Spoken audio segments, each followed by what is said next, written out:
Todd McShay reporting and alluding to the Cowboys allegedly getting up to Cleveland's pick number 6 overall, as that's been commonly and popularly discussed as of recently, but doing so without giving up pick number 20 as well. Okay, so his thoughts doubled down on the conversation that we actually had about a day before he said that, when we unpacked Stephen Jones's rather cryptic words regarding the evolving trade value chart that wasn't patented by Jimmy Johnson. It was made famous by Jimmy Johnson, but it was concocted by a petroleum engineer from the University of Oklahoma who used to also be a part of the Cowboys front office, Mike McCoy, the late, and in this instance, great Mike McCoy, his value chart.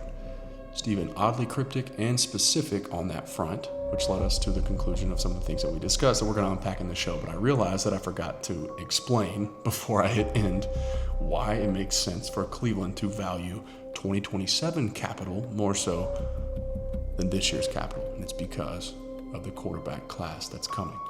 All right. They need extra ammunition. And I explained, I laid it out in perfect detail for you with contextual evidence on the site that shows exactly how the Cowboys get up from pick number 12 to pick number 6 without giving up this year's pick 20. And then the ensuing draft results in 2026 for the Cowboys in totality that would include Caleb Downs and not 1, not 2, not 3, but 4 All-Pros as a result of their draft selections. I think you guys are going to enjoy this one. Let me know at the end if you did, what you agree with, what you disagree with, or what you just simply need further clarification on. I appreciate you.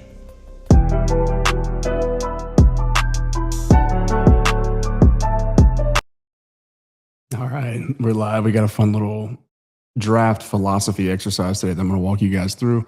There's some things that have kind of been floating around. I meant to get to this yesterday. Came down with a migraine headache, presumably from, as you can still see here, getting the house set up. Still not set up in the studio yet. We'll get there slowly but surely, checking boxes by the day. So there's no time to waste. We're going to get right into this stuff, man. But Todd McShay had an interesting take that I posted, I believe, 2 or 3 nights ago now. Like I said, wanted to talk about this yesterday. Didn't get to it, but we're going to get to it now. He mentioned potentially the Cowboys getting up to pick 6 with Cleveland still. I know that's the popular thing to discuss. It's Browns executives, GM in particular, come out saying they're open for business, obviously. And so that sort of begun the speculation about, all right, if they're open for business looking to get out of pick 6, they kind of need a left tackle. There's really not a bookend, like blue chip left tackle in the class.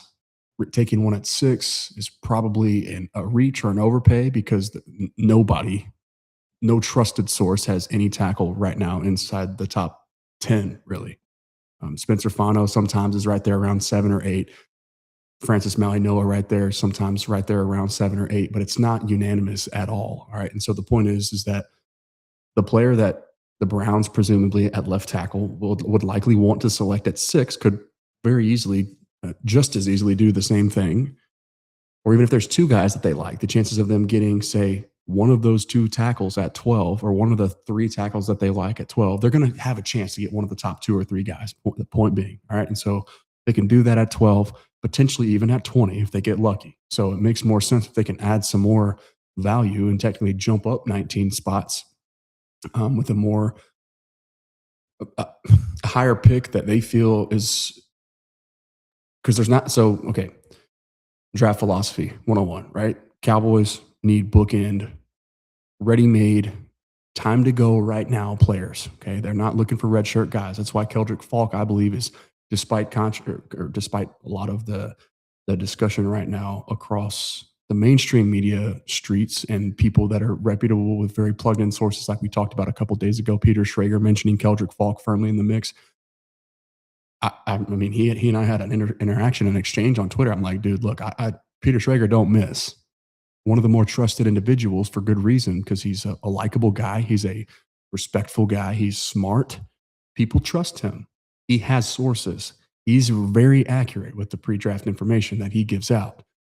I'm just not seeing this one because that's not a dude that does anything that the Cowboys don't currently have as far as run stop ability goes on their roster, their defensive front in particular. And then It's a long-term project. Like you turn on the tape and literally, I don't mean to be rude or disrespectful, but he is far from a finished product as a rusher. You don't see fleet feet.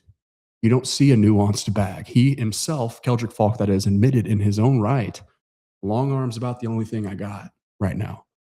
Yeah, the traits are freaky. Yeah, the upside is ridiculous.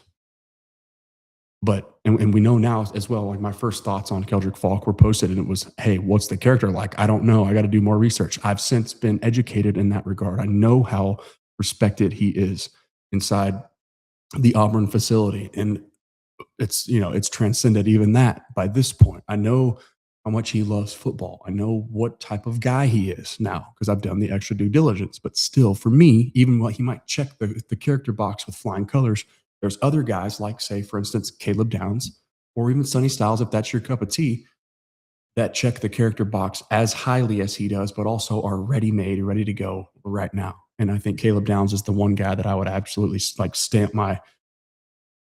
that would get my stamp of approval to trade up at 6. But now, so what I want to talk about is what it looks like and how it's possible and why it makes sense for what Todd McShay is saying, because we unpacked just the day before he said that. Stephen Jones mentioned what on his interview with 105 Through the Fan. Let's actually let's go through it so you guys can hear it and we can refresh our memories on it. Right, this stuff right here. Let me show it to you. It's the sports below the surface truth that we love to stick to, and it's one of the monikers for this platform, right? Creatively conveying the truth for fans like yourselves that deserve it, that are supporting this platform here. You guys deserve to hear it, okay?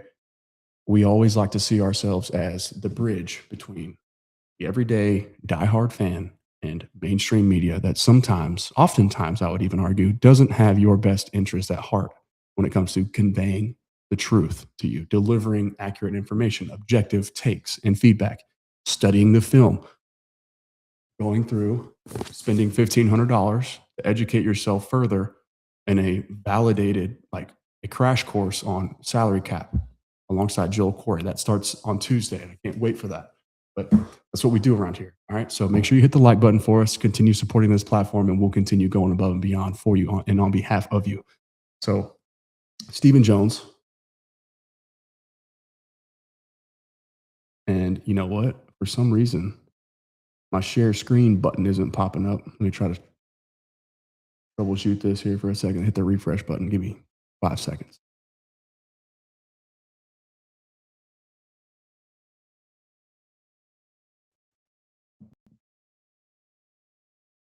Boom. There we go. Sometimes Restream bugs out on us, but we're not going to panic. We're going to continue sticking and moving. Okay, here we go. Stephen Jones on 105 Through the Fan discussing value and the potential discount to trade up. Okay, just days before. This is what we unpacked here on our platform. What was it? 3 days ago. Stephen Jones cryptic on the value chart and a Cowboys trade up, and then Sonny Styles versus Caleb Downs. Our thoughts on that, as well as George Pickens. Some interesting insights on that discussion as well so far this offseason. I'll link that at the top of the description for you so that you don't miss it. But anyway, days or hours and I guess about one calendar day before Todd McShay sort of doubles down on it. Okay, but let's listen to what Stephen Jones has to say on discounts and the evolving trade value chart. Okay, here we go. We've talked a lot about the origins way back in the day of the Jimmy Johnson trade value chart for the draft. How much has that evolved, whether it's, more of a Rich Hill model or anything else? Has that draft value chart changed a lot over the decades? Well, I have to correct you in all due respect. That was a Mike McCoy draft chart. At the end of the day, I watched him put it together, and he showed me how he was putting it together. Obviously, Jimmy and Jerry used it, but that was a Mike McCoy draft chart. Who was a oddly specific, by the way, right? If this is one of the things we highlighted in the show that I just told you that's going to be posted at the top of the description, that link from about 2 or 3 days ago, Stephen Jones oddly specific about the trade value chart and who actually was the founder of it. The petroleum engineer, Mike McCoy, who was in their front office back in the day in the 80s and 90s whenever Jimmy Johnson was still around. It was his doing, not Jimmy's. Jimmy sort of used it and made it famous, but Mike concocted it and built it. It's the same structure, the same thought process that's used today. But Stephen is about to allude to you it's evolving and that they might be able to use the new and updated version to get a discount. Teams are still, say, behind the 8 ball and behind the times, sticking to the old school conventional wisdom, but oddly specific for him to go and make sure that it's corrected as to who concocted it, right? If they already weren't constructing these types of trade up scenarios behind the scenes that clearly are interested in trading up to get a blue chip talent. That's been widely discussed and well documented by many sources, not just this one here, of course, but countless others, people that everybody knows, household names in the NFL draft world, like Todd McShay, like Peter Schrager, like Dane Brugger, like Daniel Jeremiah. They're all saying the same thing. And so there's for good reason. But this right here, taking that a step further as to why that would make sense for both teams. Okay, that's what we're about to unpack for you. Take a listen. A valedictorian at Oklahoma and petroleum engineers and understood how to chart those things and come up with values. Now, you can imagine with analytics and AI the way they are today, these charts are constantly evolving. You got to know the data that's going into them. Right there. These charts are constantly evolving. You got to know the data that's going into them, okay? To understand it, everybody has, what is quote unquote, what most people feel like is a standard over the last, 3 to 5 years. But then there's always one that you might have that you say, hey, we think the draft chart's evolved and it may give you an advantage if someone's willing to go off the old chart. Draft charts evolved may give you an advantage if someone's willing to go off the old chart. Okay, so now real quickly, I want to re-walk you through. I'll pull that one down right there. We'll stop sharing that screen. I want to share this one instead. Give you a peek at the actual value chart itself, just to refresh your memory on the point system that we're kind of discussing that Mike McCoy built, made famous, or helped Jimmy Johnson make famous, we should say. All right, so here we have the chart. And the reason why 12 and 20 in exchange for Cleveland's 6 and 39 is so popular is because the 39th pick sort of levels this out. So for the Cowboys, let's say 12 and 20, that's 8. So 850 plus 1,200. So we're talking about 2,050 points. Pick 6 is only worth 1,800. So no, 1,600. So that's an overpay of about, say, just call it 500 points. Well, just so happens that pick 39 is worth 510. So it cancels out. The math checks out. 6 plus 39, and this formula here equals 12 plus 20. But Todd McShay went on to say this, sort of confirming Steven's hypothesis that we caught on to here, because we're deep and we're deeply invested into digging into the tea leaves, the breadcrumbs, and the below the surface stuff, just like this. Okay, so we pull this clip from April 15th, 2026 at 10:40 p.m. Into the wee hours of the night, even well beyond that, right? And found this clip of Todd McShay, and I thought that this was very important, and it's because of what we just heard Stephen Jones say, what we talked about the day before this Todd McShay clip came out, and then he doubles down on Stephen Jones. So their two thoughts co-align here, right? Where I said Todd McShay hinting at a draft trade that co-aligns with Stephen Jones' rather cryptic take on the evolving value chart and trading up in the draft at a discounted rate. Okay. Cowboys in this scenario get all the way up from pick 12 to Cleveland's pick number 6 overall without giving up pick number 20. So in this scenario, the Cowboys select at 6 and still 20 in 2026. How can they do that? Let's listen to Todd and then I'll unpack it for you.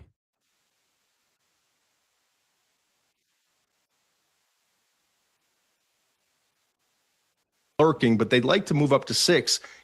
So couldn't hear that at the beginning. I realized I wasn't sharing the screen correctly. All right, here we go.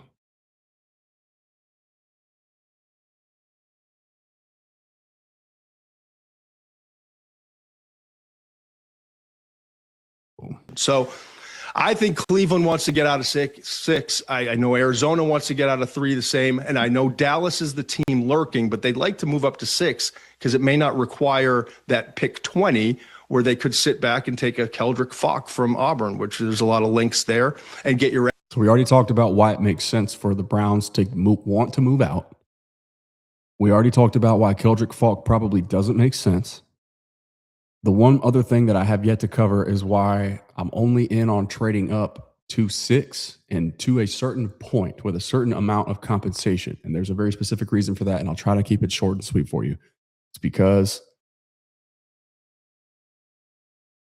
the draft is such an inexact science that if you're giving up 2 first-round picks to go and make 1 first-round selection, for instance, trading 12 and 20 to get up to 4 or 3,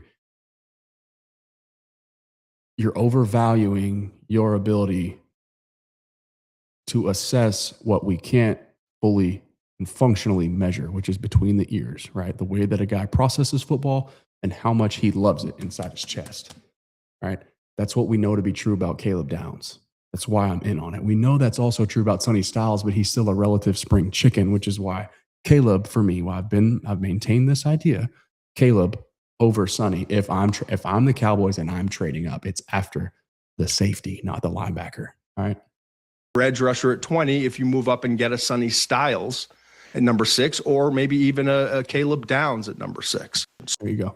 So interesting that Todd would say that. Now, once again, back to the value chart. I want y'all to see what this pipe might potentially look like and why, once again, it makes sense for Cleveland. We've already talked about why it makes sense for them this year, but why would this trade now, without giving up pick 20 from the Cowboys side, why would this make sense for Cleveland? About to unpack it for you, okay? So pick 12, worth 1,200 points. That means we're 400 points shy of their current value at 6 overall. So how do we get there? What we do is we give up pick 132, in theory, or actually, so first, what I first want to do is talk about round 2, okay? Because as you can see, the Cowboys don't have a second round selection this year. Let's conservatively ballpark, like let's say the Cowboys are one of the 14 teams that make the playoffs, but not unlike recent history, the recent historical norm when they do enter the playoffs, they're lucky if they're winning 1 game. All right, so let's just say they're 1 and done in the postseason. And they're somewhere right in this Eagles, Chargers, Jags range of the 2027 overall, or the 2027 draft pick in the second round. Okay, so let's say they're 13th from the top, right? So let's say they own pick 54 next year. Okay, they're in the playoffs. They get bounced in round 1 in the wild card round, and boom, they're selecting 54th overall in the 2027 draft. Okay, that's just shy of what's the difference currently between this year's pick number 12 and next year's, and the Browns' current pick number 6. Okay, so we only need 400 points. Next year's 2, assuming they're somewhere in that 53, 54 range, is going to be worth about 360 points. So then we're chump change after that. A couple day 3 picks. If you want to overpay, if they make you overpay, because that's just sort of the price for doing business, is it worth it to you to give up next year's 2 and this year's 132 or 92 overall in round 3 to select at 6 and still keep pick 20? I know a lot of people would love that. I certainly would vote for it. Why? Because round 1, it's a 50-50 shot as far as hitting on a prospect. Each successive round after that, the numbers plummet. I mean, just look at the Cowboys' recent track record of the second round selections that they've made, right? It's just it's a laundry list of, wow, what are they doing? Tristan Hill, Kelvin Joseph, Luke Schoonmaker, the list goes on. There's other names that I'm forgetting, I'm sure. But just recently, that's all within the last, 7-8 years? And it's just no success. None to speak of. All right, so the draft is a crapshoot. That's what I'm trying to say. And so if the Cowboys can help it, if they can guarantee themselves blue chip prospects and still keep the 20th overall selection this year, and they're in their minds adding 2 first round talents or something very close to it, a blue chipper and a borderline, a fringe first and second round guy, that's being aggressive and doing what it takes to go and try and maximize this Dak win-it window in 2028. It just is. All right, so in theory, that makes sense, right? Whatever the compensation that they want to throw along with it, okay?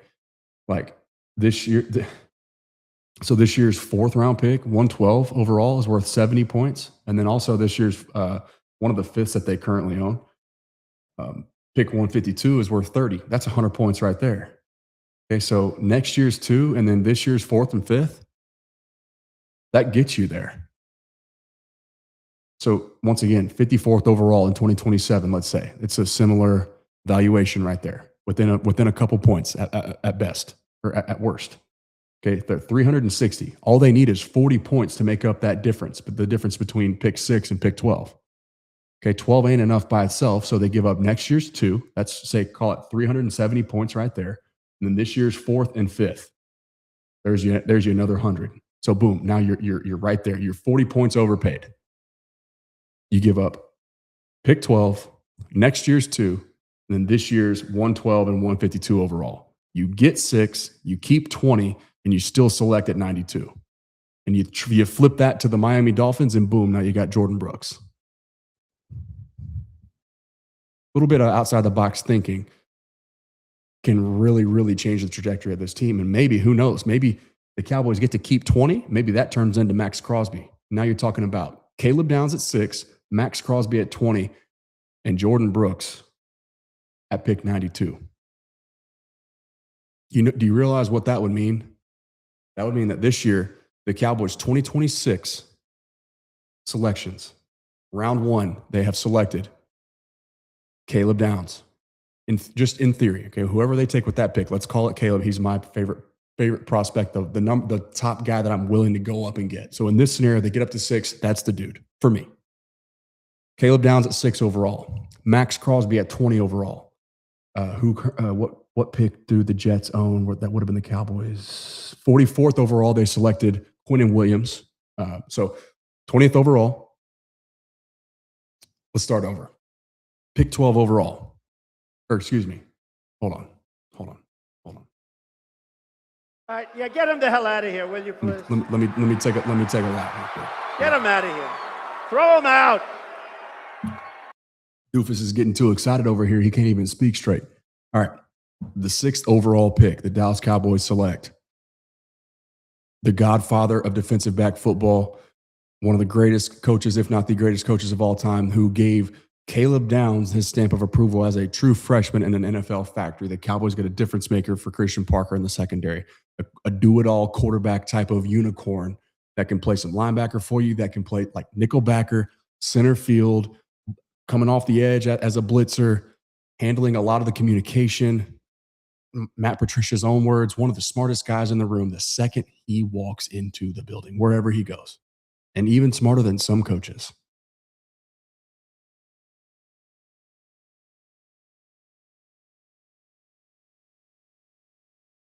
Damn! So yeah, damn is right. And then, so 6 overall, we got one of them ones, Caleb Downs. 20 overall, we get a first-team All-Pro and future Hall of Famer, Maxx Crosby. Or whoever the best corner or linebacker or edge on the board is. I stamp my vote of approval for Akeem Mesidor. It's a ready-made, instantly the best pass rusher on the Cowboys roster. But in this scenario, we're shooting for the stars, right? As everybody should.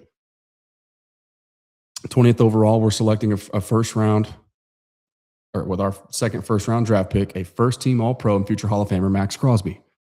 44th overall in 2026, the Cowboys select first team All-Pro, potentially a future Hall of Famer. We'll see how the rest of his career trend continues. Quinnen Williams, still another All-Pro. All right. In round 3, that would have been pick 76 overall that Pittsburgh currently owns from the Dallas Cowboys. The Dallas Cowboys select this year's first team All-Pro, George Pickens. 92 overall, the Dallas Cowboys select Jordyn Brooks, currently of the Miami Dolphins. The tackle leader in the entire National Football League last year. What the NFL standards say is one of 2 total. Jack Campbell and Jordyn Brooks, the best 2 off-ball backers in the sport last year. So if you're counting, that's Caleb Downs, who most people say is the best defender in the class, the most well-rounded, ready-made player in the class, in Matt Patricia's own words, who is a disciple of Bill Belichick. It's pretty high praise for him to say, yeah, instantly the smartest player in the room wherever he goes. Okay? Caleb Downs, first team All-Pro, Maxx Crosby, First team All-Pro, Quinnen Williams. First team All-Pro, or I think it was George, second team All-Pro this year. I don't remember. Doesn't matter. All-Pro wide receiver, Jordyn Pickens. First team All-Pro linebacker, Jordyn Brooks. And then whatever the remainder of the draft looks like, depending on compensation, whatever it takes for whatever Cleveland thinks is worthy of them allowing Dallas to keep pick 20. Caleb Downs, All-Pro Maxx Crosby, All-Pro Quinnen Williams, All-Pro George Pickens, All-Pro Jordyn Brooks. Are you kidding me? That's not aggressive. That's not all in. That's not maximizing the next 3 years through 2028. Got to go right now. That's not making your defense better. Are you kidding me?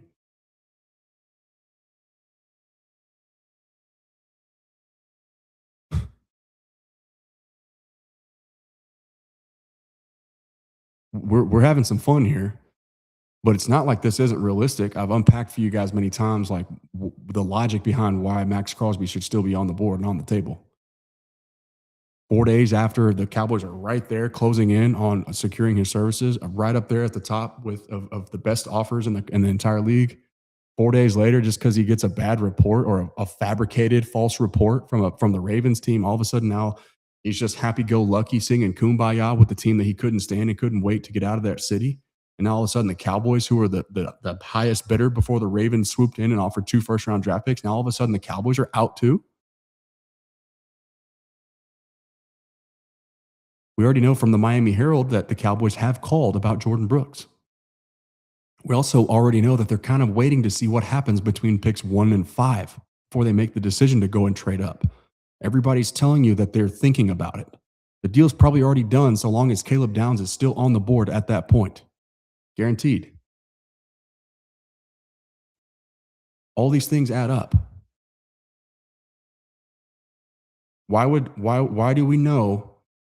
They literally cannot, like, it's malpractice. It's a joke. I'm quitting my job if linebacker in the veteran market right now still isn't firmly in the play and it's almost an inevitability. I'm quitting my job because the Cowboys aren't doing theirs if that's not the case.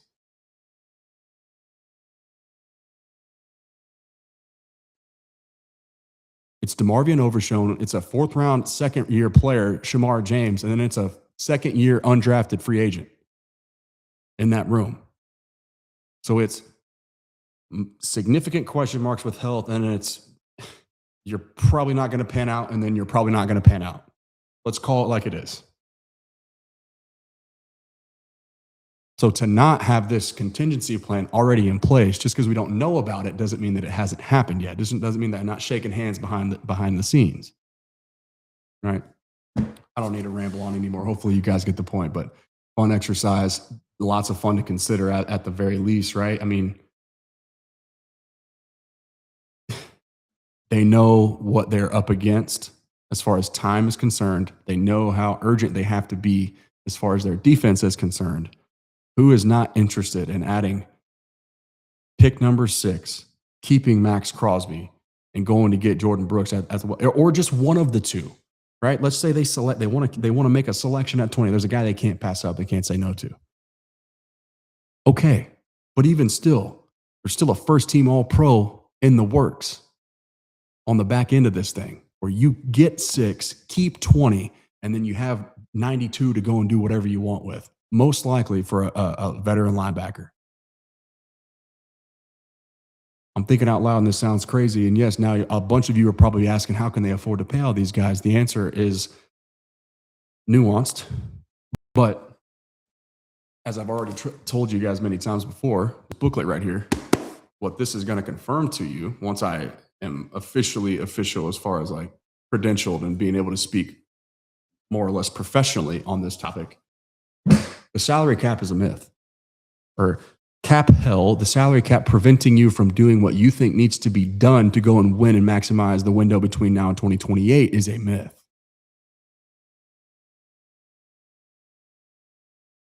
The end. Lots more to discuss, but subscribe. That way you don't miss more discussions just like this one. I appreciate you guys giving me your time today. It's not taken lightly. I'm very blessed and will never take it for granted, the opportunity that you are affording me to get to do what I feel is my calling card, my passion. I get to live that out and still stay at home and help raise my children, be a full-time stay-at-home dad on top of this for you. You guys grant me that ability, and I'll forever be indebted to you for that.